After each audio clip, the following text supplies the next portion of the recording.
Bismillahirrahmanirrahim. Assalamualaikum warahmatullahi wabarakatuh dan salam sejahtera.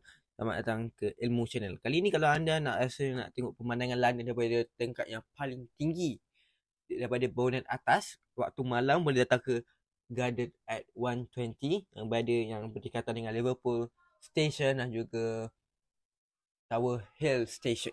Dan kita boleh nampak pemandangan Oxford Street, pemandangan kawasan Zon 1 Central London daripada atas ini. Bayangkan kita boleh nampak kawasan London yang moden pada hari ini. Kita tak nampak, kalau sama saya bawa anda ke tempat-tempat klasik London, tapi kali ini kita ke tempat moden London. Dan kawasan ini juga penuh dengan bunga, dengan tumbuh-tumbuhan yang begitu indah. Dan kita boleh nampak Tower Bridge dan juga Tower of London. Daripada atas ini kita boleh nampak Tower Bridge di hadapan, dan di belakang Tower Bridge terdapat Tower of London. Jadi kalau korang rasa nak datang London tapi nak tengok, korang boleh datang ke Garden at 120.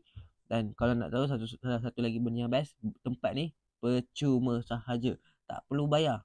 Tapi anda kena pastikan anda datang mungkin awal lah, sebab kat sini ramai orang. Jadi itu saja video kali ni. Jangan lupa like, subscribe, share dan follow Ilmu Channel untuk anda mendapatkan video-video terbaru daripada saya. Terima kasih.